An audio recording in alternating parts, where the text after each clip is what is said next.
আমি ইন্দ্রাণী শুরু করছি আজকে। ট্রেনের কামরাতে প্রথম শুনেছিলাম দেব নাকি দাদা ছাল ছাড়িয়ে নুন মাখিয়ে, শুনেই তো আত্মারাম খাঁচা ছাড়া। তারপর ঘাড় ঘুরিয়ে দেখেছিলাম এক নিরীহ মধ্যবয়স্ক মানুষ শশা বিক্রি করছিলেন। তো এই কেবল আমিই দেখিনি, দিলীপ ঘোষও দেখেছেন বলেই তা এখন করে দেখাচ্ছেন। দিলীপ ঘোষ রাজনীতিটা করতে এসেছিলেন বা করছেন এক নির্দিষ্ট লক্ষ্য নিয়ে। এই প্রাক্তন আরএসএস প্রচারককে অন্য আর 10 জনের সঙ্গে গুলিয়ে ফেলবেন না। প্যাটন ট্যাঙ্কের মতো একলাই গোলা দাগছেন বঙ্গ বিজেপির নেতার দিকে, এবং সেগুলো করার জন্য ওনার কোনো শিখণ্ডি লাগছে না। উনি লাগাতার প্রকাশ্যেই যা বলছেন তেমন কথা বিজেপিকে এই বাংলাতে এক কুণাল ঘোষ ছাড়া আর কেউ বলেছে বলে তো মনে হচ্ছে না। বাকিরা যখন রকমারির তীরন্দাজ আর ইউটিউবারকে সামনে রেখে আক্রমণ শানানোর চেষ্টা করছেন, তখন দিলীপ ঘোষ বাংলার মূল ধারার চ্যানেলগুলোতে বসেই কামান দাগছেন, মিসাইল দাগছেন। ওনার লক্ষ্য খুব পরিষ্কার। 2019-এর পর থেকে যে তৃণমূল নেতারা দল ছেড়ে বিজেপিতে এসেছেন, সেই পাল্টি ব্রিগেডকেই তিনি তার চাঁদমারিতে রেখেছেন। কিন্তু কেন? আছে দিলীপ ঘোষ জাতে মাতাল, তালে এক্কেবারে ঠিক। আন্তাপড়া গোলাগুলি ছুঁড়ছেন না, গাইডেড মিসাইল ছুঁড়ছেন। যাকে উদ্দেশ্য করে ছুঁড়ছেন তার নাম আলাদা করে বলে দিতে হচ্ছে না। হ্যাঁ, সেটাই বিষয় আজকে। ছাল ছাড়িয়ে নুন মাখিয়ে বিজেপির কালা পাহাড় এখন দিলীপ ঘোষ। রাজ্য বিজেপির প্রাক্তন সভাপতি দিলীপ ঘোষ বরাবরই খবরে থাকেন। পদে থাকলেও না থাকলেও তিনি অত্যন্ত মিডিয়া বৎসল। তাতে বিতর্ক হলেই বাকি, না হলেই বাকি। দিলীপ ঘোষ সোজা সাপটা কথা বলেন। কেউ মনে করতে পারেন তিনি ইচ্ছে মতো কথা বলেন, তার দায় তিনি নেন না। ঘটনা পরম্পরা বিশ্লেষণ করলেই মালুম হবে তিনি সব কথা বলেন হিসেব কষে।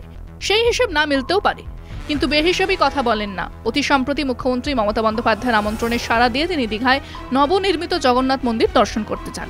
রাজ্য বিজেপির আপত্তি উপেক্ষা করে সদ্য বিবাহিত স্ত্রীকে নিয়ে সেখানে যান। মুখ্যমন্ত্রীর সঙ্গে তার ওই সাক্ষাৎ নিয়ে বিজেপির একাংশ সমালোচনায় সরব হতেই পাল্টা তোপ দাগতে শুরু করেছেন দিলীপ। তার নিশানায় রাজ্য নেতৃত্ব। বাছাই করে যারা তৃণমূল থেকে বিজেপিতে নাম লিখিয়েছেন সেই নব্য নেতাদের আক্রমণ করেছেন। প্রশ্ন তুলেছেন তাদের রাজনৈতিক সদিচ্ছা নিয়েও। আদতে রাষ্ট্রীয় স্বয়ং সেবক সংঘের প্রাক্তন প্রচারক দিলীপ সদা সর্বদা হিন্দুত্বের লাইন বজায় রেখেই চলেছেন। এতে বিজেপির লাভ হবে কিনা তা সময়ই বলবে। অনেকে ভাবেন এবং মাঝে মধ্যে বলেনও, দিলু ঘোষের পাগলামি, make no mistake, there is a method in his madness. ওনার ওই সমস্ত পাগলামির মধ্যে একটা পুরোদস্তুর ছক আছে। বিজেপির নব্য বঙ্গ ব্রিগেডকে অ্যাটাক করার পাশাপাশি উনি কিন্তু স্পষ্ট বলেছেন যে আমরা মানে সনাতনী আরএসএস বিজেপি তো চাই যে রাষ্ট্রের পয়সাতে হিন্দু ধর্ম পালন হোক, হিন্দু মন্দিরগুলো সংস্কার করুক রাজ্য সরকার। উনি যদি মমতা যদি আমাদের সেই কথা মেনেই মন্দির তৈরি করেন, তাহলে বুঝতে হবে উনি আমাদের পথে আসছেন, আর তাতে আমাদের কারোর আপত্তি থাকার কথা নয়। আবার এসব কথা বলার মধ্যেই দিলীপ ঘোষ কিন্তু মমতা বন্দ্যোপাধ্যায়ের মুর্শিদাবাদ সফরকে নটাঙ্কিও বলেছেন। হ্যাঁ, দিলু ঘোষ আদপে একজন আরএসএস কর্মী। যারা ভাবছেন তিনি দুম করে দল বদলে তৃণমূল হয়ে যাবেন, ভুল ভাবছেন। উনি আসলে বিজেপির শুদ্ধিকরণ চান, এবং সেই কথাটা উনি একলাই মনে করেন তাও নয়, এটা বিজেপি দলের কেন্দ্রীয় নেতৃত্বও মনে করেন। তারা মনে করেন বেশ কিছু নেতাকর্মী দলে ভিড়েছেন যাদের কাজকর্ম জীবনযাত্রা বিজেপির সঙ্গে খাপ খায় না। আর এটা মনে করেন বলে খেয়াল করুন, এই কুৎসিতভাবেই রাজ্য বিজেপি নেতৃত্বকে আক্রমণ করার পরেও কেন্দ্রীয় নেতৃত্ব থেকে এমনকি সাধারণ সাবধানবাণীও শোনানো হয়নি।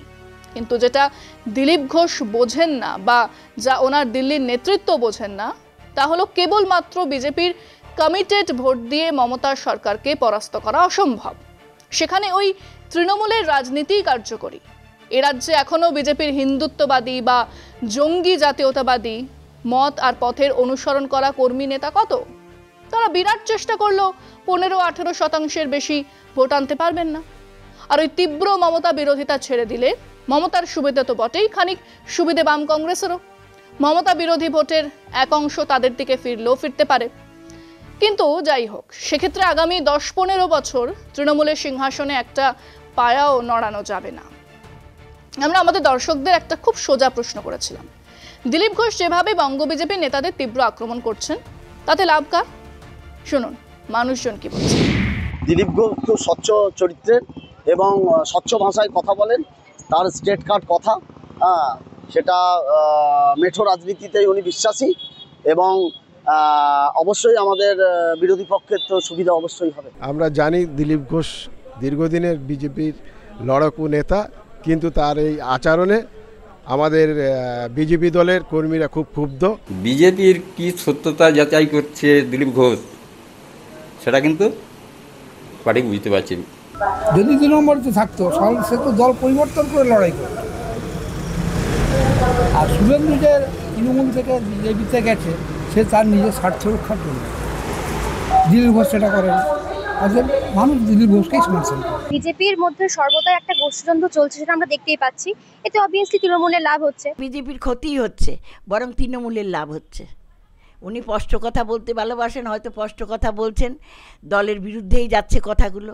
বঙ্গ বিজেপিতে নিজেদের মধ্যেই তাদের কোনো মিলমিশ নেই, এবং এটা আমরা দীর্ঘদিন ধরে দেখে আসছি তাদের অবস্থা কি। তৃণমূলকে ভালোবেসে যদি কেউ তৃণমূলে আসতে চায়, তৃণমূলের শীর্ষ নেতৃত্ব সেটা অবশ্যই ভাববে।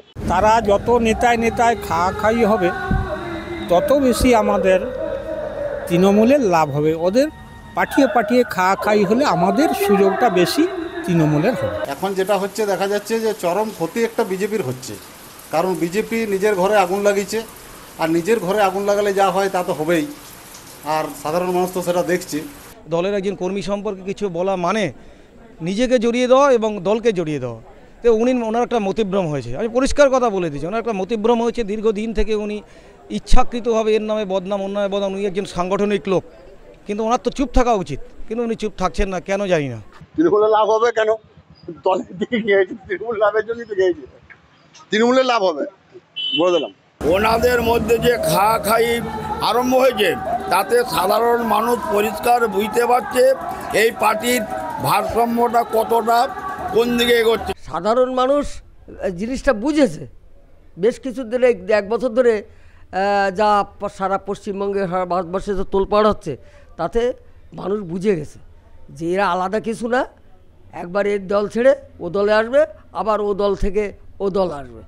নিজেদের মধ্যে কোনো মতৈক্য নেই, প্রত্যেকের সঙ্গে প্রত্যেকের মতবিরোধ, এবং যার জন্য বিজেপির রাজ্য সংগঠনের প্রচণ্ডভাবে ক্ষতিগ্রস্ত হচ্ছে। সাধারণ মানুষ বুঝতে পারছে বিজেপির আসল চরিত্র, বিজেপির ভিতরে কি ধরনের মানুষের বসবাস, কারা লিডিং করছে বিজেপির, তা দিলীপবাবু পরিষ্কার ভাষায় বুঝিয়ে দিয়েছেন যে বিজেপির এখন ভিতরে কি চলছে। দিলীপবাবু বড় মাপের মানুষ, আমরা সিনিয়র লিডারকে আমরা কখনোই অসম্মানজনক কথাবার্তা বলবো না, অসম্মানসূচক কথাবার্তা বললে তাকে অসম্মানিত করব না।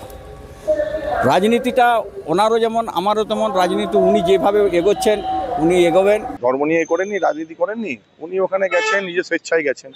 তো সেটা আশা করি যে এটাতে বঙ্গ বিজেপি নিজেদের মধ্যে লড়াই করছে, মরছে, ঠিক আছে, কিন্তু লাভটা আখেরই বিজেপি হবে। বাংলার বিজেপি নেতৃত্বের এক বিরাট সমস্যা হলো বাংলার মাটি, বাংলার শিক্ষা, সংস্কৃতি, ঐতিহ্য। বাংলার মনীষীরা কেউ কোনোদিন উগ্র হিন্দুত্বের প্রচার তো করেনি, উল্টে সর্বধর্ম সমন্বয়, প্রেম, ভালোবাসা, অহিংসা, সহনশীলতাই প্রচার করে গেছেন রামমোহন থেকে রামকৃষ্ণ। কাজেই এমনিতেই এই মাটিতে আরএসএস বিজেপির চাষবাস শক্ত, তার উপরে এই এক পিস দিলীপ ঘোষ সেই কাজটাকে প্রায় অসম্ভব করে তুলেছেন। কেন করছেন উনিই জানেন, কিন্তু এই হনুমানের লেজের আগুন সোনার লঙ্কা না পোড়ানো পর্যন্ত নিভবে বলে মনে হয় না। আজকে এ পর্যন্তই। দেখতে থাকুন কলকাতা টিভি, রাত দিন 7 দিন।